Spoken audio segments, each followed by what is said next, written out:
I trusted. I believed. But one incident opened my eyes. It completely changed my world forever. The outcome will shock you. Listen carefully to the end. The heavy clatter of my boots against the concrete echoed in the empty site as I left work earlier than usual. My muscles still ached from the day's labor, the roughness of steel and sun clinging to my skin like armor. I wiped the sweat from my brow, eager for a shower and a quiet night. But as I unlocked my truck, a notification blinked on my phone, a shared account alert. Laura, my wife, had just ordered 2 bottles of champagne and evening dresses totaling hundreds of dollars. My stomach tightened. Laura had insisted we were saving money for house renovations, clipping coupons, skipping date nights. Yet here she was, spending extravagantly behind my back. I didn't want to jump to conclusions, but a dark gnawing thought rooted itself in my mind.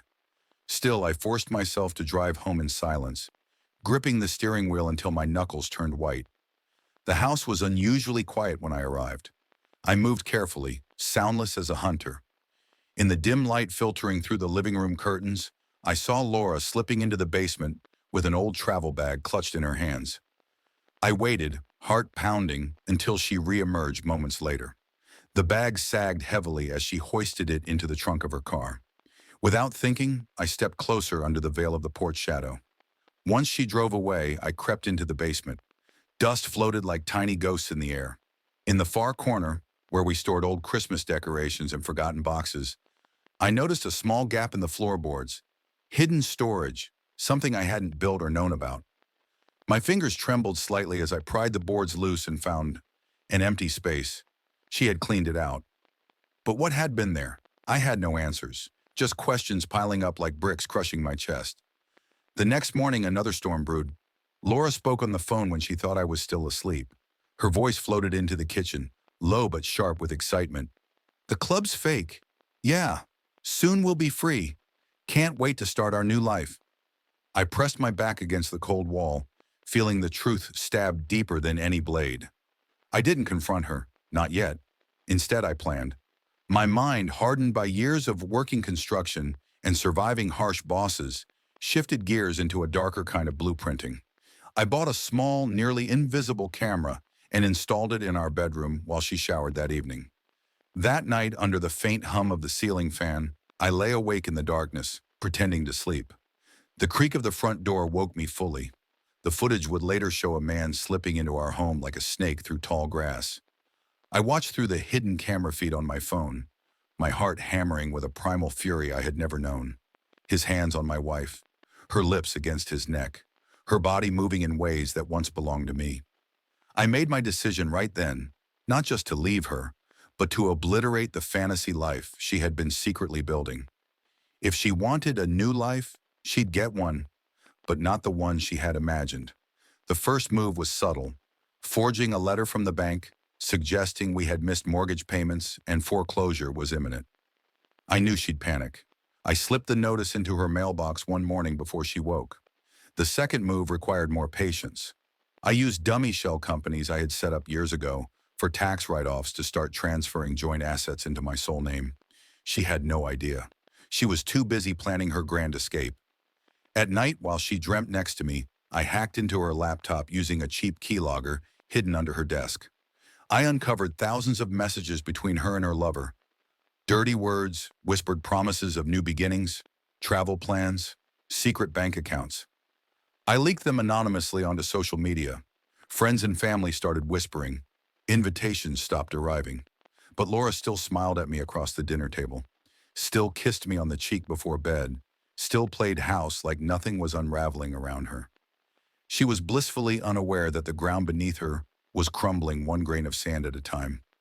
I had one more card to play, and it involved something she cared about even more than our home, my son Jason.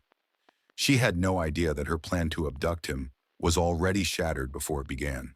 As I watched her across the table that night, twirling her spaghetti around her fork and humming some happy tune, I could almost admire her ignorance. Almost. The storm was just beginning to gather.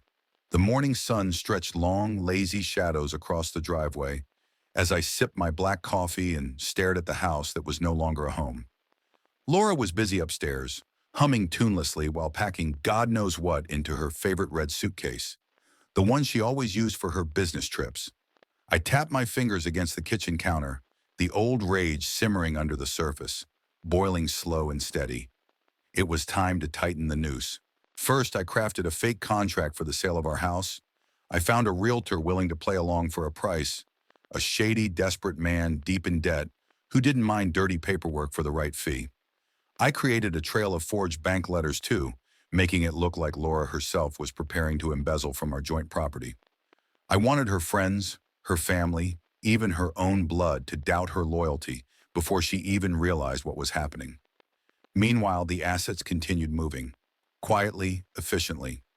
I closed our joint accounts, funneled the remaining balances into a corporate entity under my name only, and left the joint account showing just a few $100s.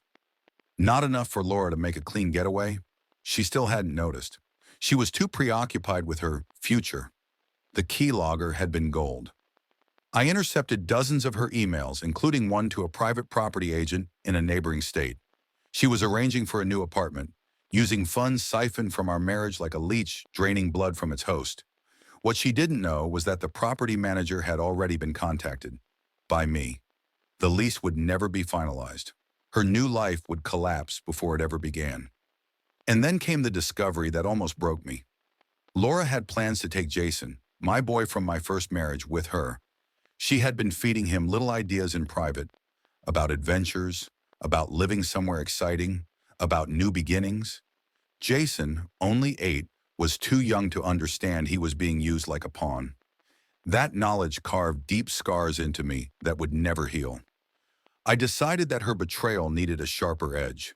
Using the forged documents, I framed Laura for her involvement in a fictitious mortgage fraud scheme. Simple, alter a few emails she had unknowingly sent from her laptop, submit them anonymously to the authorities. They wouldn't arrest her yet. No, the investigation would swirl quietly in the background, an invisible sword hanging over her head. Every day she'd feel its weight without knowing why. Around this time, the rumors took full flight. I had leaked screenshots from her chats with her lover across private community boards, where Laura's family, friends, and colleagues roamed. Carefully curated conversations, not the worst ones, just enough to paint her as secretive and untrustworthy. Enough to turn whispers into judgments. The shift was almost immediate. Laura's phone buzzed less often. Invitations dried up. Even her own sister, once inseparable from her, stopped visiting. Watching Laura pace the house at night, pretending nothing was wrong, filled me with a grim satisfaction. She didn't yet realize she was already a ghost among the living. Still, I kept playing the role of the loving husband, making her breakfast, leaving little notes on the fridge, smiling at her across the dinner table. Meanwhile, her dream world was collapsing brick by brick, and she hadn't even begun to smell the smoke. One Thursday evening, she suggested we celebrate. "A toast to new beginnings," she said with a wink, sliding a bottle of the champagne she had bought across the counter. I smiled, lifting the glass. To new beginnings. She thought she was leaving me behind. She had no idea that I was 3 moves ahead, and she was walking herself straight into a cage I had built with my own calloused hands. As we clinked glasses, I studied her face, the eager light in her eyes, the nervous laugh, the little twitch of her fingers around the stem of the glass. She was anxious, hopeful, blind, exactly where I needed her to be. That weekend, while she was away making final arrangements for her lover and Jason's new life, I set the final trap. The fake buyers I had hired showed up for a viewing of our home. Laura had no clue the entire event was orchestrated, with me pulling every invisible string. The buyers, a pleasant young couple pretending to be newlyweds, played their roles beautifully. They oohed and awed over the hardwood floors, the spacious backyard, the updated kitchen Laura had once begged me to renovate for her. I arranged for a notary, someone in on the act, to join us for convenience. And when Laura returned, flushed and giddy from her planning session, I suggested we finalize everything quickly. After all, it would make her escape so much easier if everything was sold cleanly. She didn't read the papers.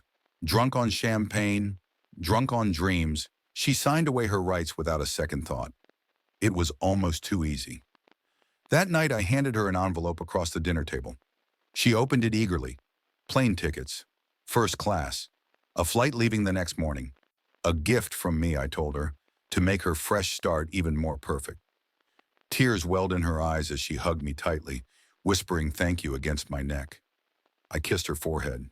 And the next morning when she checked in at the airport with Jason, boarding passes in hand, the police were waiting for her at the gate. I had filed a child abduction report that morning. Armed with the custody orders I had quietly updated weeks before, the authorities detained her. Her passport confiscated. Jason was pulled aside, frightened but unharmed. I met him in the arrivals hall. His small hand gripped mine tightly, confused, scared, but safe. I promised him everything would be okay, that I was here, that no one would ever take him from his home again. Behind us, Laura screamed and pleaded, but her words faded like static in the distance. Jason and I walked into the parking lot, the late afternoon sun spilling gold across the asphalt, a soft wind tugging at my jacket. We didn't look back. Our real new life had just begun, and Laura's nightmare was only just starting. The next few days blurred together in a flurry of paperwork, legal filings, and rushed conversations behind closed doors. Jason stayed close to me, clinging to my side like a shadow, and I made sure he never heard the full weight of what was unfolding just beyond the calm facade I wore for him. To him, we were just moving, starting over somewhere quieter, somewhere better. But behind the scenes, I was tying off every loose end that could ever lead Laura back into our lives. While she languished under a travel ban, arguing and sobbing through endless interviews with investigators, I finished emptying our shared accounts. I sold the remaining assets left under her name with ruthless efficiency, moving everything into trust she could never touch. The house, no longer hers by the stroke of her drunken signature, was officially transferred to the buyers. I watched her frantic emails roll in one after another, filled with half-formed questions, hollow threats, desperate attempts to claw her way back to control. I didn't respond. I never intended to. Instead, I packed up the essentials, sold the rest at auction for a fraction of their worth, and loaded Jason into the truck. We crossed state lines before the ink even dried on the final transactions, disappearing like smoke into a new chapter she would never be part of. The ranch sat on a broad, open stretch of land where the sky seemed endless and the air tasted clean. It wasn't grand or fancy, but it was honest, real. Everything I needed after years of lies worming their way into my life. Jason pressed his face to the window as we pulled in, his eyes lighting up at the sight of horses grazing by the fence line. "This ours now, Dad?" he asked, his voice small but filled with hope. "Yeah, buddy," I said, squeezing his shoulder. "Ours." We moved into the small farmhouse that came with the property, its wooden floors creaking under our boots, the rooms empty but full of promise. I spent the first week fixing the place up, patching leaks, replacing rotten boards, putting up fresh paint. And every evening Jason helped me, holding nails, handing me tools, laughing when the hammer slipped or the paint splattered. The rhythm of ranch life was hard and honest. We woke with the sun, fed the horses, mended fences, learned the land inch by inch. I taught Jason how to ride, how to work with his hands, how to stand tall even when the wind tried to knock you down. I watched the color return to his cheeks, the fear melt from his eyes, replaced with something stronger. Confidence. Peace. Meanwhile, Laura's world was caving in. She sent letters at first, begging, bargaining, trying every trick she could muster. She called my phone until her number was blocked, then tried through emails, then social media, creating new accounts each time the old ones were shut down. Every message grew more frantic than the last, her words like shards of broken glass, full of promises, accusations, pathetic apologies. I ignored every single one. My lawyers didn't. They filed countersuits, fraud, attempted kidnapping of a minor, misappropriation of marital assets. Every legal blow landed like a hammer against her crumbling facade. It wasn't just money she lost. Her reputation, once polished and admired, shattered completely. Laura's own family turned cold. Her credit union expelled her after reviewing the fraud reports. Banks froze her accounts. Creditors hounded her. She was declared bankrupt within 3 months of being detained at the airport. I heard through thin rumors that filtered down even to the quiet corner of the world I had moved to, that Laura was living in a rundown apartment above a convenience store, surviving on what little she could scrape together from short-term jobs and the charity of distant acquaintances. She still sent letters, though. Handwritten now, since email and phone lines were severed. Long, rambling apologies, threats, pleas. Some arrived in envelopes so battered they looked like they had clawed their way across the country. One of the letters came late one evening, after Jason had gone to bed. I sat on the front porch watching the last of the day's light melt behind the hills, and opened it without real emotion. Inside, Laura wrote about how unfair it all was, how she had just wanted a little more excitement, more passion, more life, and how she had been tricked into thinking she could find it outside of our marriage. She spoke about regret like it was a wound she couldn't stop picking at, bleeding herself dry one apology at a time. I folded the letter neatly and tossed it into the fire pit without reading the last few paragraphs. Her regrets were hers to carry now, not mine. The next morning, Jason and I saddled up 2 horses and rode out across the open fields. He whooped and laughed, the sound pure and unbroken as it carried across the hills. I chased him, letting the wind strip away the last traces of bitterness clinging to me. This land belonged to us now. Our scars didn't define us anymore. They were just old stories etched into the skin, reminders that we had survived and moved forward. The ranch work never stopped, but I welcomed the sweat and sore muscles. It kept my hands busy and my mind clear. It made the nights easier too, falling asleep to the sounds of crickets and the creak of old wood, settling instead of lying awake, haunted by memories. Every once in a while, when Jason fell asleep against my shoulder after a long day, I would find myself staring into the fire, feeling the faint ache of the past tugging at the edges of my mind. But it never pulled me under. It never could again. I had built this new life with my own hands, rough, calloused, scarred, and no one, not Laura, not her lover, not even my own mistakes, could take it from me now. The final storm still brewed far on the horizon. I could feel it gathering strength, waiting for the right moment to strike. Laura wasn't done trying. She was wounded, desperate, cornered, and desperate people made foolish choices, but I was ready. I had been forged in the fire she set, stronger now, colder, and when the time came, I would face her again. Not as the broken man she once thought she could destroy, but as the architect of her downfall. The end was coming, and this time, it would be my hands guiding it. The call came just before dawn, long before the sun warmed the cracked earth outside our windows. The ringtone echoed through the house, a jarring reminder that the past never dies quietly. I let it ring until Jason stirred in his sleep, then snatched the phone off the table and stepped outside into the cold, biting air. It was my attorney, voice sharp and urgent. "She's filed for an emergency custody hearing. She's trying to reverse the agreement." His words came rapid, edged with disbelief. "She claims coercion, fraud, emotional abuse. She's playing every card she has left."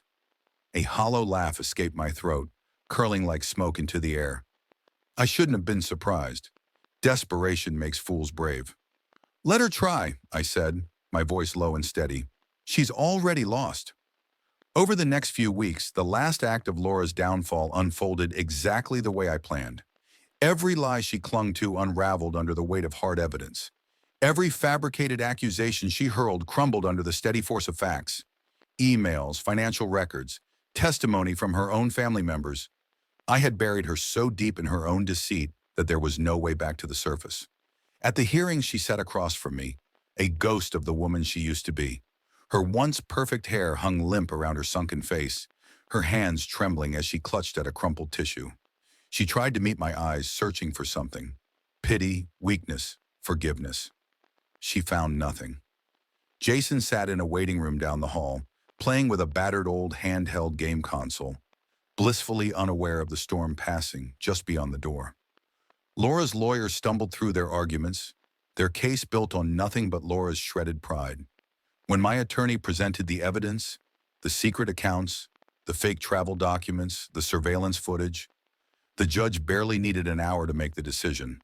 Sole custody granted to me, no visitation rights for her. Permanent restraining order approved. It was over. Not the shouting kind of over. Not a dramatic courtroom breakdown. Just a cold, final judgment that severed the last tie Laura thought she could cling to. When the gavel fell, Laura slumped forward as if her bones had given out. I rose from my seat, adjusted my jacket, and walked past her without a glance. Outside, the sunlight was blinding, and Jason stood there waiting, swinging his legs against the bench. We left that courthouse the same way we had left our old life, without looking back. Life on the ranch grew even simpler after that.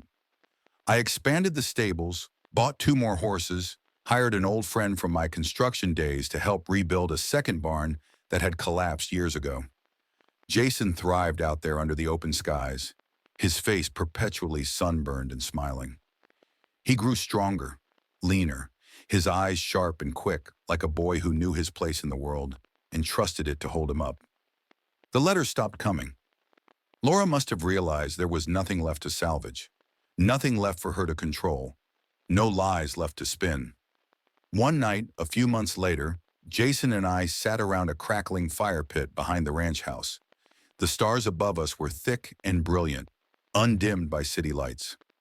Jason leaned against me, half asleep after a long day repairing fences, his voice small and honest.